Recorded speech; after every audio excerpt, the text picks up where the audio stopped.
It was the silence that stopped him first. Not the silence of an empty morning. Elias Cole had spent 15 years inside that particular quiet, had learned to move through it the way a person moves through a room they know in the dark, without hesitation and without needing to look. The Bitterroot Valley in early April had its own vocabulary of stillness. The soft press of frost beneath boot leather, the measured drip of snowmelt off high rock, the way a raven's wing beat carried half a mile in cold air before dissolving. He knew all of it. He had come to think of it less as silence and more as a kind of full attention the land was paying to itself. What stopped him on the Sector 7 trail that morning was something different. It was the silence of an interruption, the silence of a place where something had just happened and the surrounding world had not yet resumed. He was 30 minutes into his morning rounds, moving east through the lower Ponderosa corridor, when his pace slowed without any conscious instruction. The trees here were old, wide, and deeply grooved at the base, their orange-brown bark furrowed into plates the size of a man's palm, the canopy high enough that the lowest branches did not begin until the trunk had already traveled 30 feet into the air. The ground beneath them was layered with years of needlefall, reddish-brown and soft, and in the places where the April sun had not yet reached, the needles were stiff with overnight frost. The trail curved gently left around a root cluster. Elias followed it. Then he saw the shape. It was at the base of the oldest ponderosa in the sector, a tree he had passed hundreds of times without ever stopping to count exactly how many. A tree so large that 3 people could not have linked hands around it. The shape was pale against the dark ground, small, irregular in the way that living things were irregular, the edges of it uncertain, the whole of it pressed close to the earth in a way that did not suggest rest.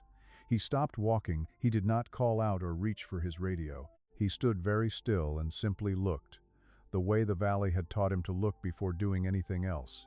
And in that looking, he began to understand what he was seeing. He moved toward it carefully, not slowly out of excessive caution, but with the measured, unhurried step of someone who had learned that the first approach to a compromised animal set the tone for everything that followed. Each footfall placed deliberately, each movement of his arms kept close to his body. He breathed at a normal rate, consciously. At 10 feet he stopped again. It was an eaglet, a nestling, very young, perhaps 10 or 12 days out of the egg. At the stage of development when the adult bird it would eventually become existed only as the faintest promise. Its body was covered almost entirely in first down. A pale, silvery gray, fine as smoke, matted now in places where the dew had reached it and the cold had pressed it flat against the skin beneath. The down across its back and the crown of its head still held some of its original loft, weightless looking, almost luminous in the early light, but around the wings and the lower body it had collapsed, and the bird looked smaller for it, reduced, as though the fall had compressed it. The wings were what he noticed second. One was folded partially against the body, in a posture that suggested instinct rather than intention. The other lay open, not spread with any kind of readiness, but extended at an angle slightly wrong for the bird's frame, the wingtip resting on the pine needles a few inches from the body in a way that told him, without certainty but with enough weight to matter, that the wing had not folded the way it should. He did not touch it. He noted it, and stayed with the noting the way he stayed with most things that could not be immediately resolved. Its beak was slightly open. The upper mandible was pale at the tip, darker at the base, already beginning to show the hooked curve that would define the adult bird's face. The interior of the beak was visible, soft, pale pink, dry at the edges. The bird was breathing.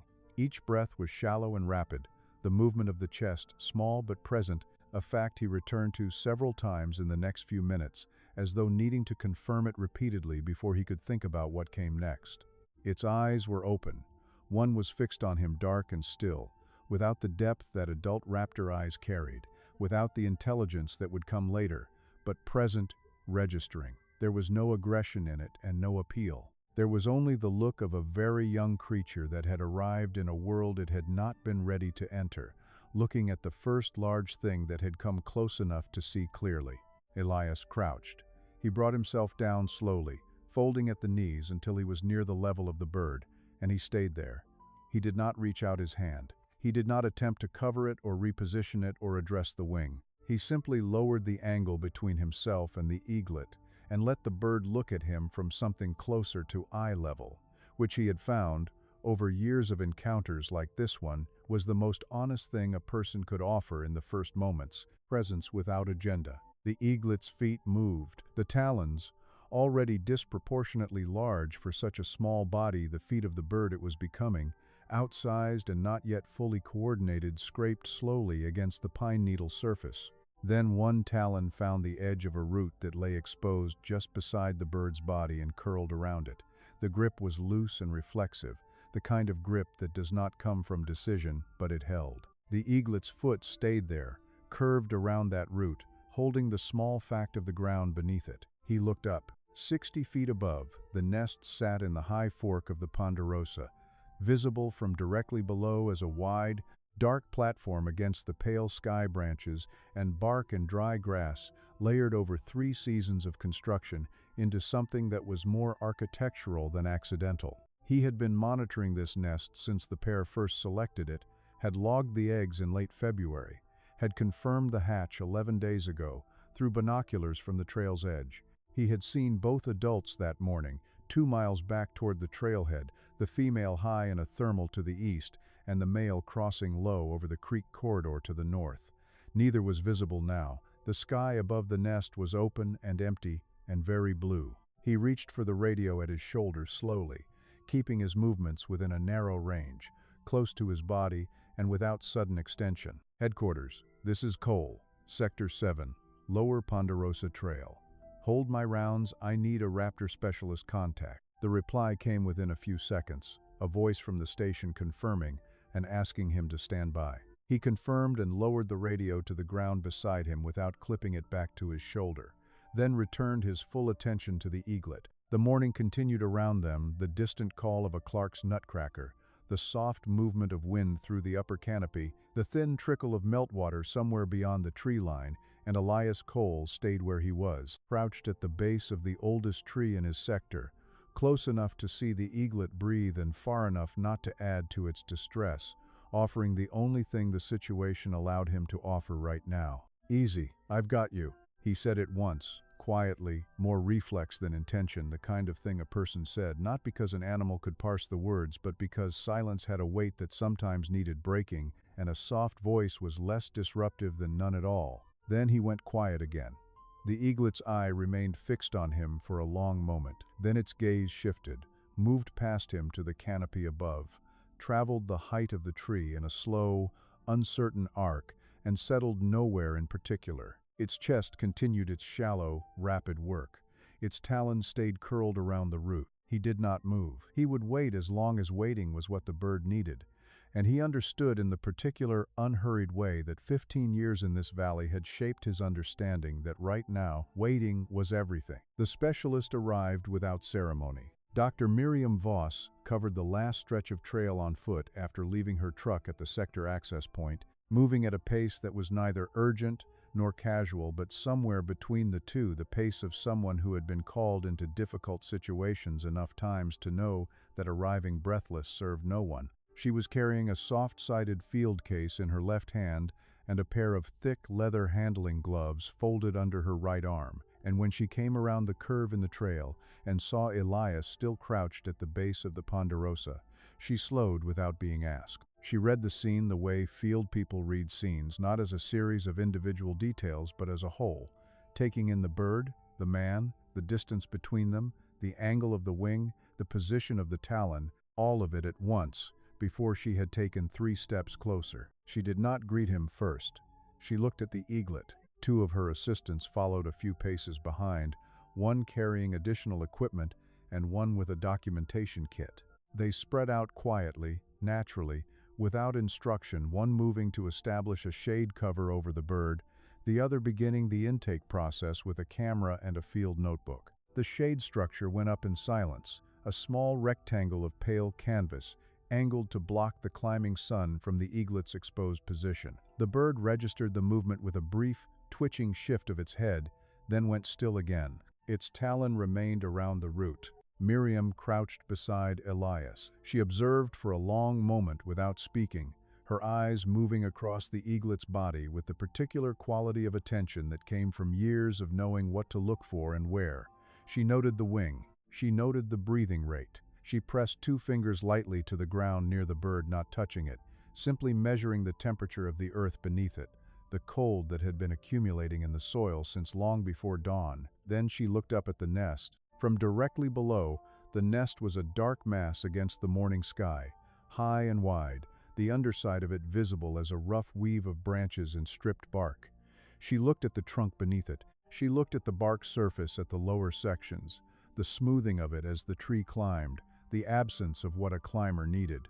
She looked at the distance. She stood and made the first call. The arborist the raptor program worked with regularly was the most direct option, trained in high canopy access, experienced with nests, available on short notice for exactly this kind of situation. The call connected on the second ring. He was in the middle of a hazard removal on the far side of the county, a job that had begun at first light and involved a crew and a permit and a timeline that could not be abandoned mid-process. He could be available the following morning. She thanked him and ended the call. The second call went to the State Forestry Department's climbing specialist, a man whose work overlapped with raptor access situations several times each season.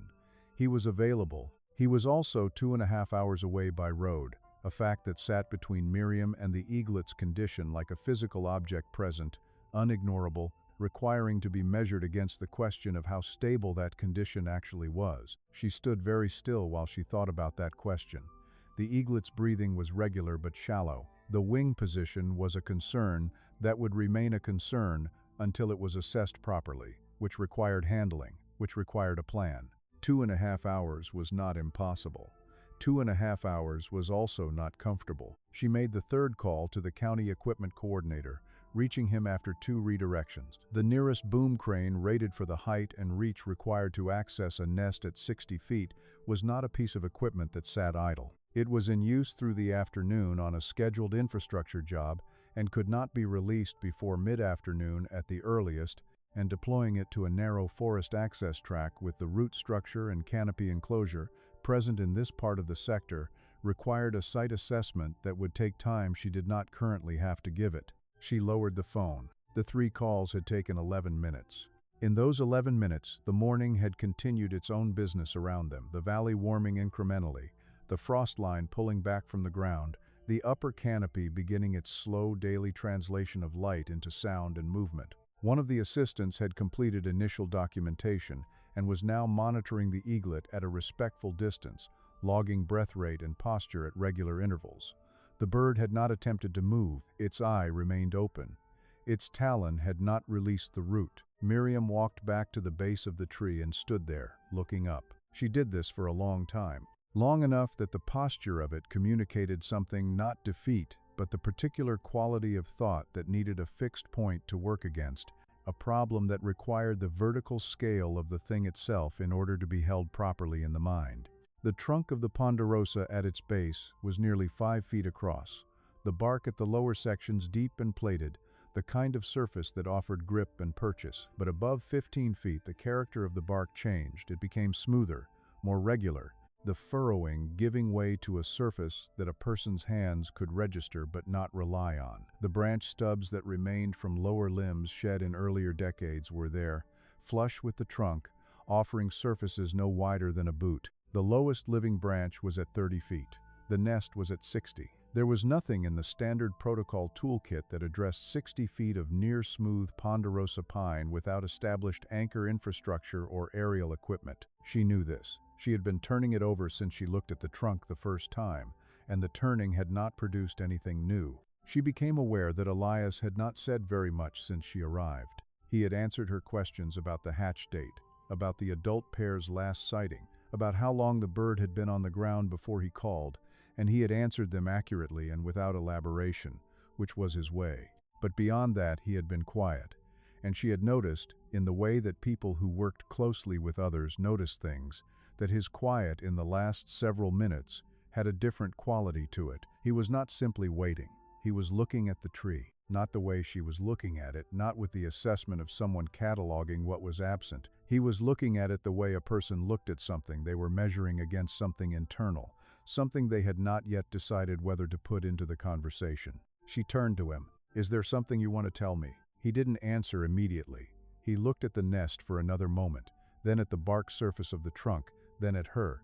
There was nothing dramatic in the pause. It was simply the pause of a man being honest with himself before he was honest with someone else, which she recognized and waded through without pressing. Then he told her about the years before the valley. He did not tell it as a story. He told it the way he told most things, in plain, sequential sentences that carried the information without decoration. 4 years on a mountain search and rescue team in the ranges to the north. Technical terrain, mixed conditions, winter work. He was not what he had been physically. His knees had registered their opinion on that subject clearly and over a long period of time. But careful, he said, careful was not something that left a person when the years did. Careful was something that accumulated if a person let it. He told her about the rope and harness in the lockbox behind his cab. He told her he had already looked at the trunk twice. He told her about the 6 stub points he had identified between the base and the 30-foot branch, and about the 2 stress compressions in the wood at 20 feet where the grain had bunched and hardened under decades of wind load. Miriam listened to all of it. She did not interrupt, and she did not respond immediately when he finished. She looked at the tree once more, and at the eaglet, and at the distance between the ground and the nest. Then she reached for her phone again, not to call the arborist or the crane company, but to reach the state wildlife compliance officer, because what Elias had just described was not a standard option, and non-standard options required authorization, and authorization required a conversation she intended to have carefully and completely before she said yes or no to anything. Elias waited. He stood at the base of the tree with his hands at his sides and his eyes on the nest, and he waited in the way he waited for most things in this valley, without visible impatience, without filling the silence, simply present inside the problem, until the problem was ready to move. Authorization came through in just under 20 minutes.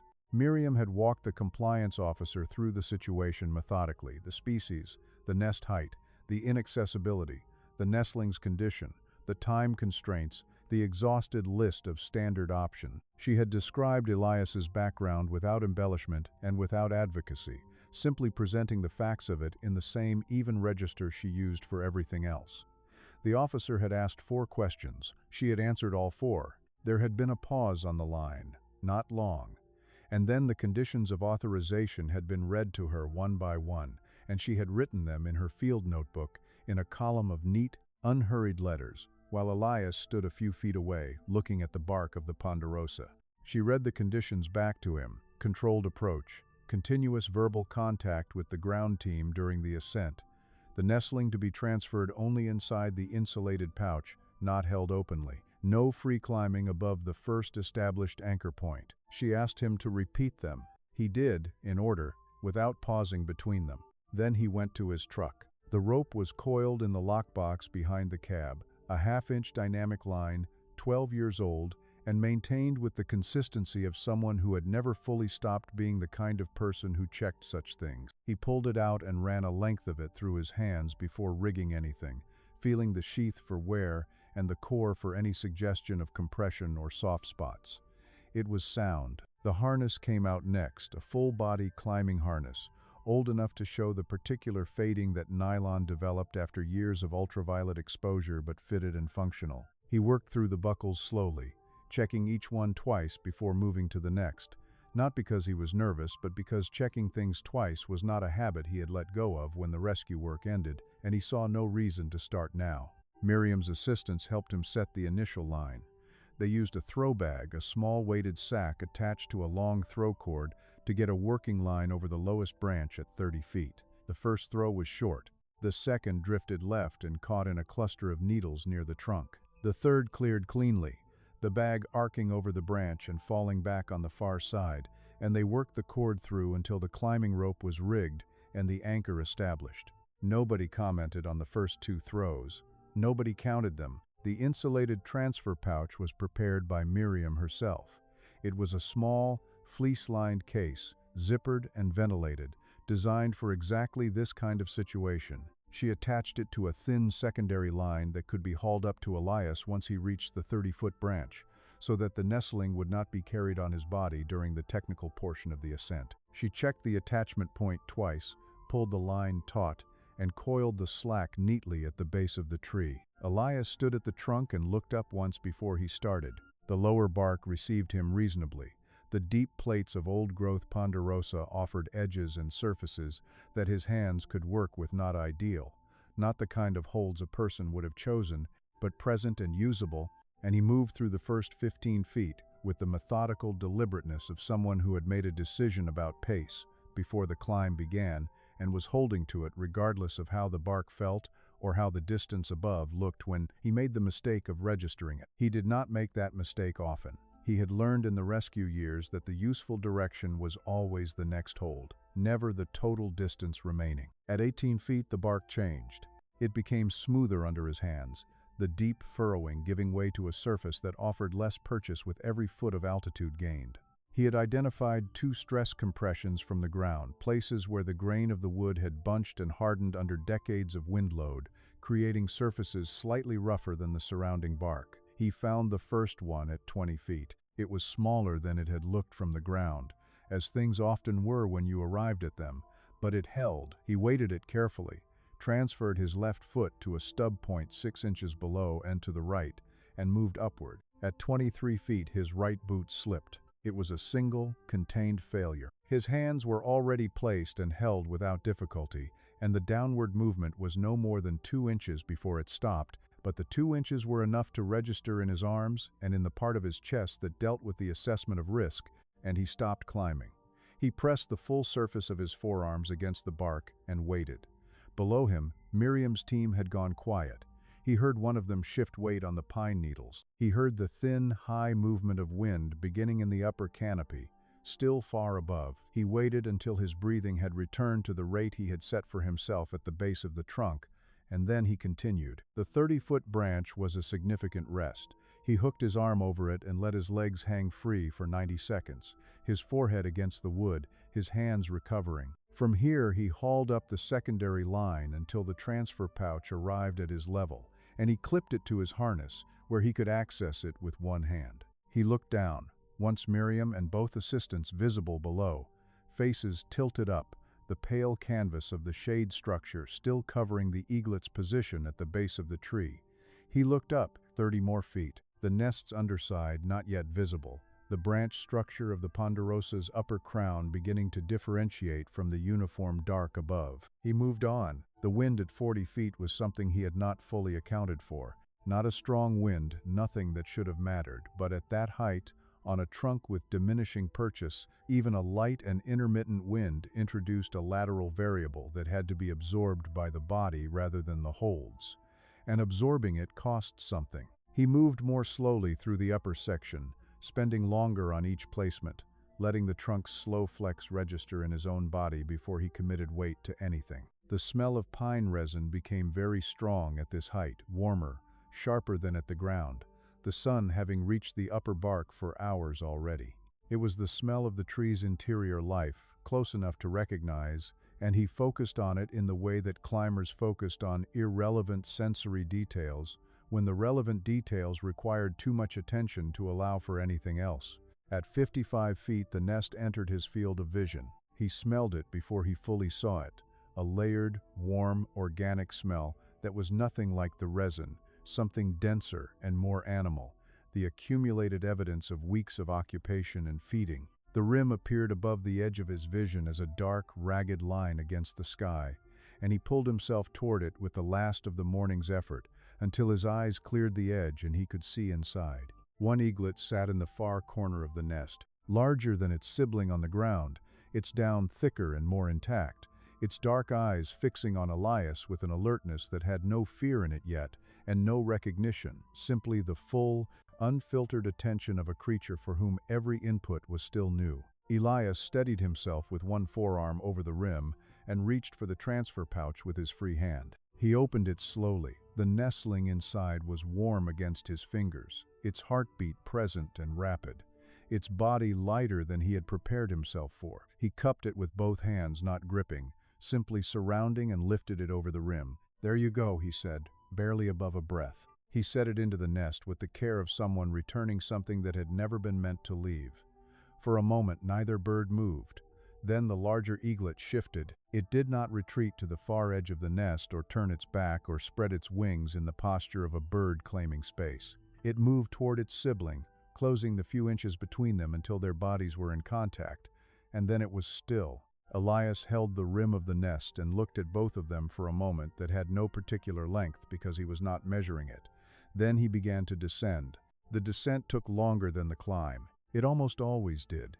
The ascent ran on focus, pulled forward by necessity, by the fact of the thing that needed doing and the requirement that the body continue moving toward it. The descent offered none of that forward pull, only the careful reversal of every decision already made. Each hold now approached from above rather than below, the geometry of it subtly different and in some ways more demanding, because the body was tired in the way that specific prolonged effort made it tired, not exhausted but precisely depleted, the particular muscle groups that had managed the morning's work, registering their expenditure in a language that was clear and could not be set aside. Elias moved through it methodically. He did not rush. He found each placement with the same deliberateness he had used on the way up, and he did not allow the fatigue in his hands to change the standard he was holding them to. When his boots touched the ground, he stood for a moment with his forehead against the lower bark of the ponderosa. He was not collecting himself dramatically. He was simply standing in the place where the climb had ended, letting his legs remember that they were weight-bearing again, letting his arms release the quality of tension that climbing required and that the body did not immediately know how to put down. The bark under his forehead was warm from the morning sun on the eastern face of the trunk, and it smelled of resin and age. And after a few seconds, he straightened and unclipped from the rope. Miriam was already moving. There was no celebration in the clearing, no embracing or raised voices or expressions of relief that performed themselves for the occasion. Miriam checked the eaglet's position in the nest through her spotting scope, confirming both nestlings visible at the interior, no immediate distress behavior in either bird. And then she spoke to her team in a low, even voice, and they began the process of pulling back. The shade structure came down. The documentation equipment was packed. The throwbag line was retrieved from the branch, coiled, returned to its bag.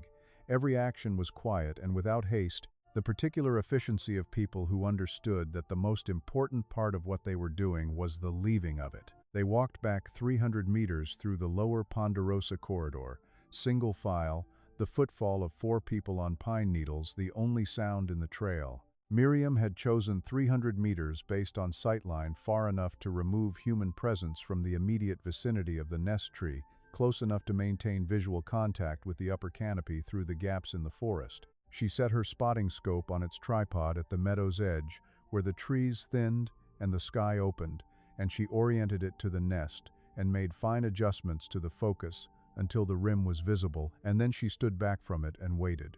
Elias stood a little to the side of the group. His hands were scraped across both palms where the bark had found the skin during the upper section of the climb, and there was a thin abrasion along the outer edge of his right hand that he had not noticed until he was back on the ground. One of the assistants had offered the kit, and he had accepted it without comment, pressing a square of gauze to the abrasion and holding it there while he watched the sky to the south, which was where the adults had most consistently approached from in the 3 seasons he had been monitoring this pair.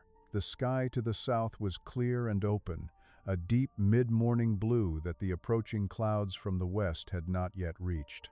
A good sky for soaring, a good sky for birds that traveled on thermals and had somewhere specific they intended to be. The 35 minutes passed in the way that waiting passed, when the outcome of the waiting was entirely outside a person's influence, not slowly exactly, but with a texture of duration that ordinary time did not have, each minute present and distinct, and requiring to be moved through rather than simply elapsed.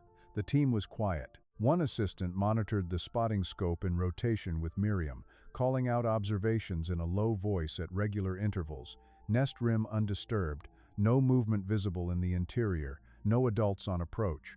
The other assistant sat on a root at the meadow's edge with the field notebook open across one knee, logging the time and conditions with the steady, unglamorous faithfulness that field documentation required. Elias did not check his watch. He had stopped checking it after the first 10 minutes, recognizing that the information it offered was not the kind of information that helped. He watched the sky instead, moving his gaze slowly across the southern quadrant in long, patient sweeps, the way the valley had taught him to look at things that were not yet there. A red-tailed hawk crossed the meadow at low altitude, hunting, its shadow running ahead of it across the pale spring grass.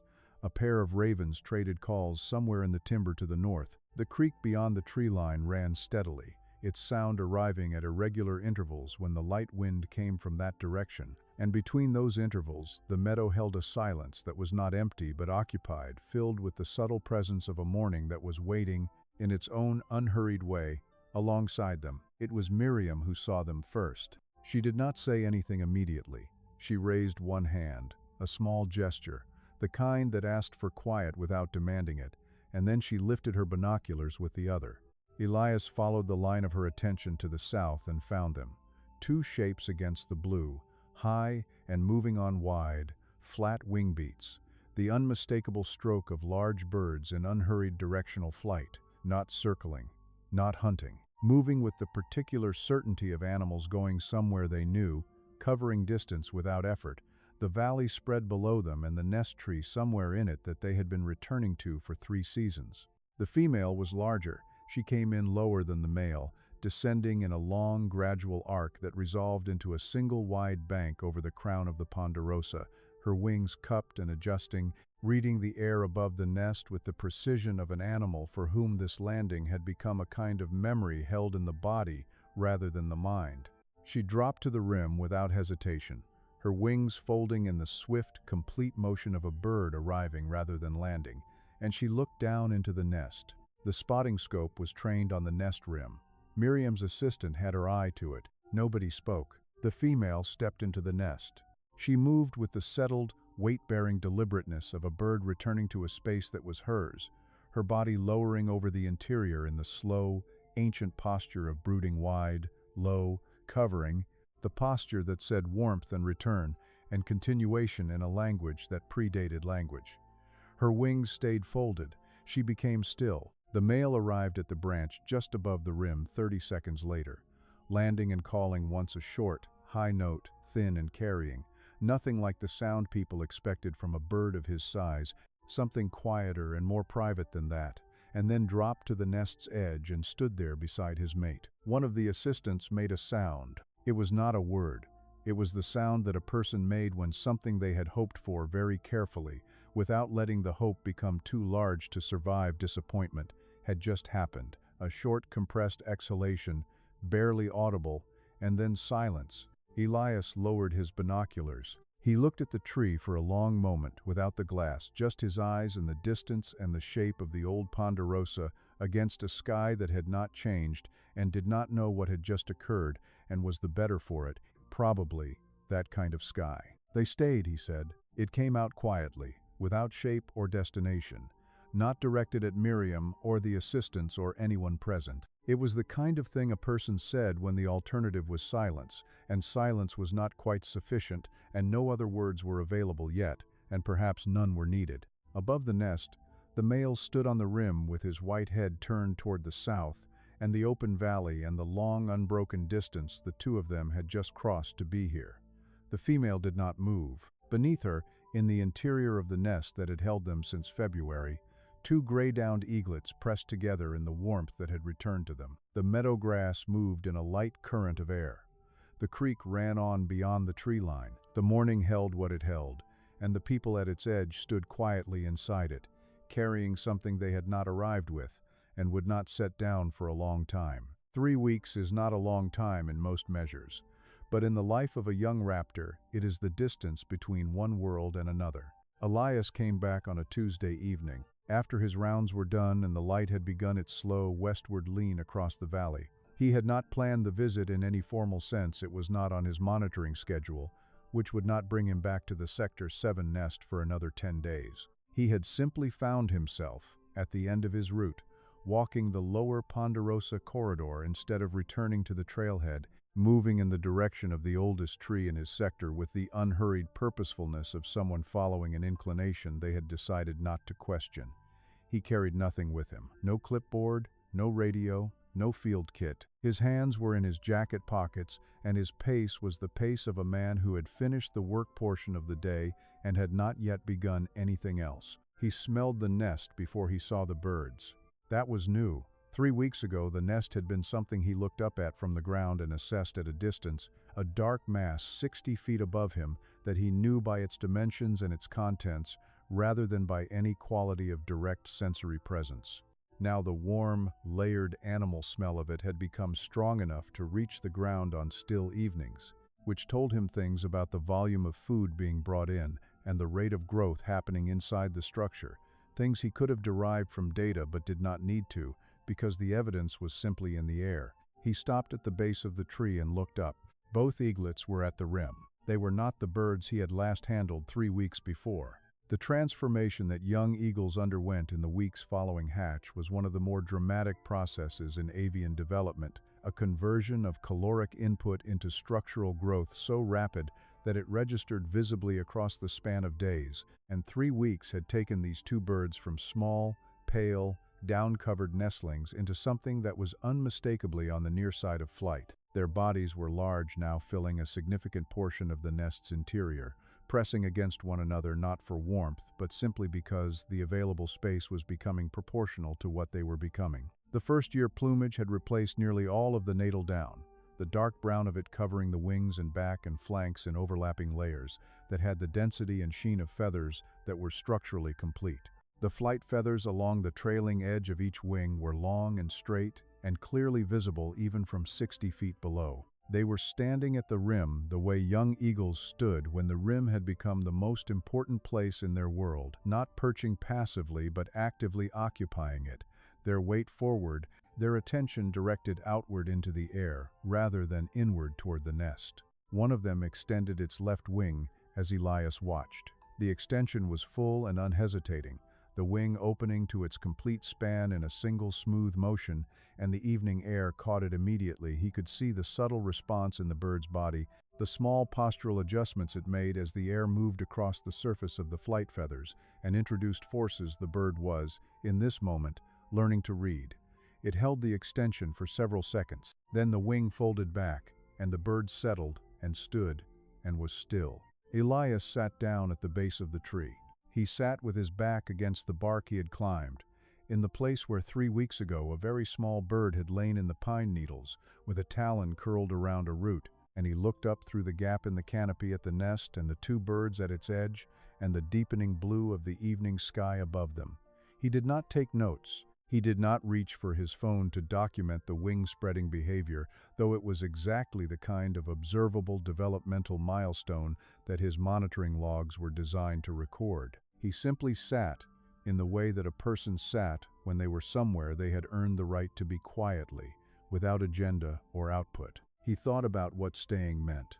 Not in the abstract. He was not a man who spent time in the abstract if the concrete was available, but in the specific. He thought about the 40 minutes on the morning 3 weeks ago when he had crouched at the base of this tree and offered the only thing the situation allowed: stillness, proximity without pressure, a calm presence that asked nothing of the bird and expected nothing in return. He had been trained for intervention, for the technical and logistical problem-solving that the rest of that morning had required. But the first part, the crouching, the waiting, the choosing not to fill the silence with action, that had not come from training. That had come from something the valley had taken 15 years to teach him, and which he was still, on most days, in the process of learning. He thought about the eaglet's talon on the root, the reflexive grip of it, the small unconscious insistence on contact with the ground. He had seen many things in his years in this sector, and most of them he carried the way field people carried, things noted, filed, returned to occasionally but not dwelt upon, because dwelling was a luxury that the next season and the next monitoring cycle did not always allow.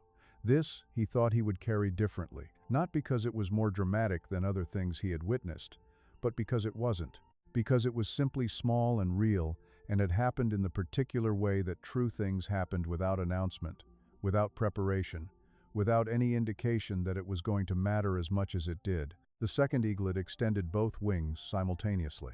It was a different gesture than the first, wider, more committed, the body rising slightly onto the balls of its feet as the wings reached full extension, the posture of a bird that was not just feeling the air but addressing it, entering into a relationship with it that was new and serious and irrevocable. The evening light caught the undersides of the wings in that moment, the pale, barred pattern of first-year flight feathers, lit amber by the sun, coming in low from the west, and for 2 or 3 seconds the bird held there at the rim, with its wings fully open, and the valley spread below it, and the sky above it offering everything it was eventually going to ask for. Then it folded back in. It settled beside its sibling, and both birds stood at the rim in the last of the direct light, dark-bodied and still, looking out at the distance that was waiting for them. Elias stayed until the amber faded. He did not stay until they flew. They were not ready yet. Or if they were ready, the evening was not the moment they had chosen, and he respected the difference between those two things. He stayed until the light had left the upper canopy and the sky above the nest had shifted from gold to the pale, luminous blue-gray of late dusk, and the two shapes at the rim of the nest had become silhouettes, dark and patient against a sky that was still, just barely, holding on to the day. Then he stood, brushed the pine needles from the back of his jacket, and started down the trail toward the trailhead. Behind him, in the high fork of the oldest tree in the sector, the two eaglets stood in the near dark with their wings folded and the air moving gently around them.